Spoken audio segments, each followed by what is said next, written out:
What's up guys, MB Diesel Freak back here with another video. This time it's going to actually be a short two-part series on the pre-glow system for the E320 CDIs.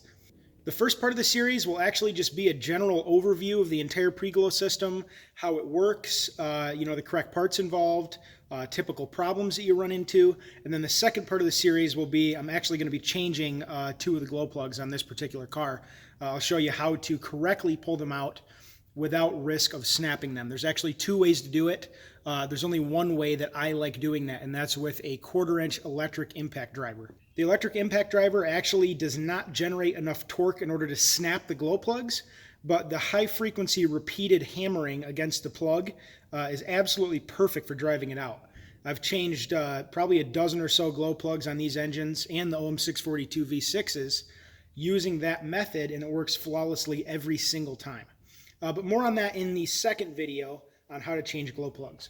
The entire pre-glow system is controlled by the ECU, the engine control module. It sends a signal to the pre-glow controller, which sits underneath the intake manifold right about here on the underside of that.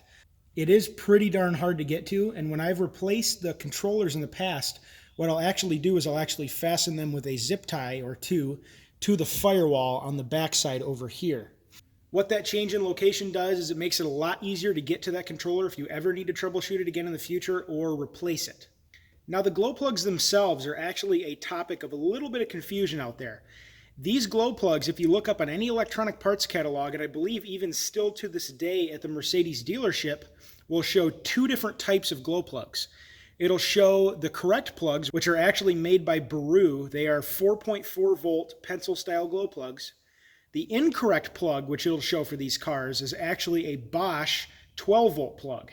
Now, my understanding is that in Europe, they actually use the Bosch 12-volt plugs, and in the US, they use the Baru plugs. Why they ended up speccing in the electronic parts catalogs that the Bosch plug can be used in the US engines, I have absolutely no idea. But that's the case, and you got to be careful when ordering glow plugs to make sure that you're ordering the correct ones. The glow plugs sit right down here, all the way along the side of the engine. They're very easy to get to. You really don't need to move a whole hell of a lot. The hardest one to get to, I've found, is actually this one, and it's because that plastic cover is in the way. The best tools in order to get them out is you're going to need a pair of needle nose pliers, preferably long ones that can reach down in here, grab a hold of those plugs, and pull the electrical plug off the top. And then the best tool is a 1/4-inch drive 10mm socket, deep well socket.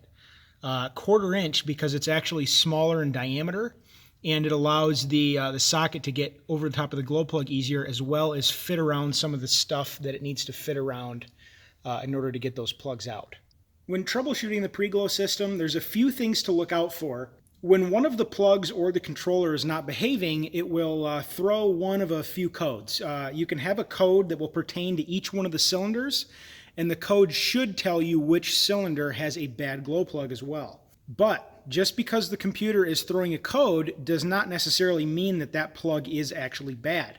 Another problem that's known in this car is that the glow plug controller that sits underneath the intake manifold, the leads that go from the circuit board to the output section of the glow plug controller that goes to the plug can actually fatigue and snap.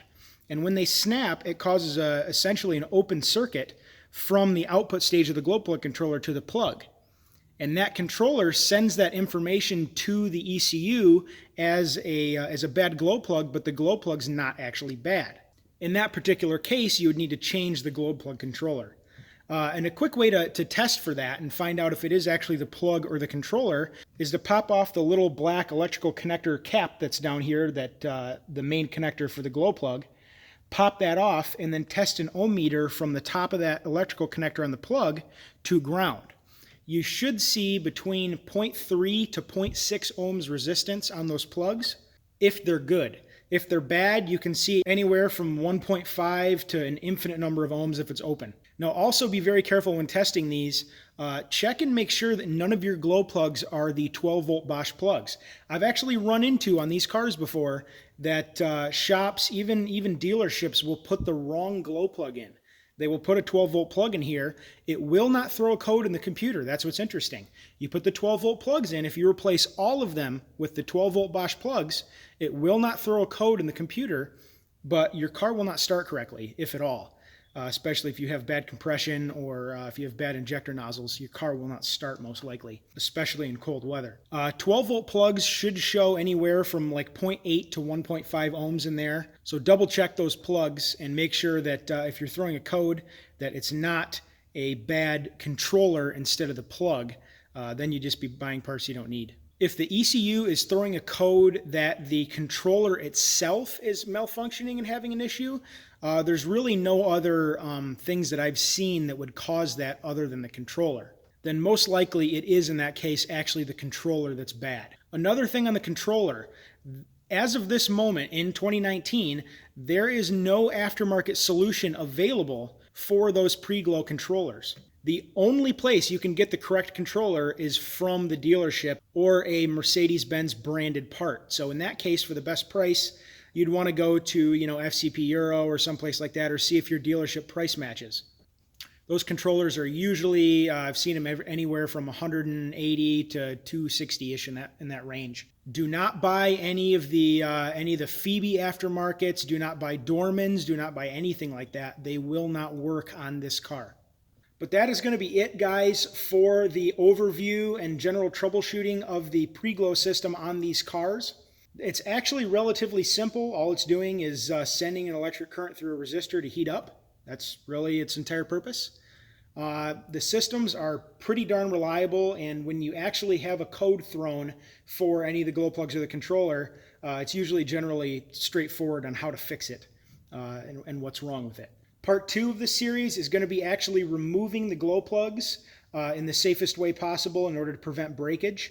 So if you're at all interested in that, or you're going to attempt the job yourself as a DIYer, go ahead and check that video out.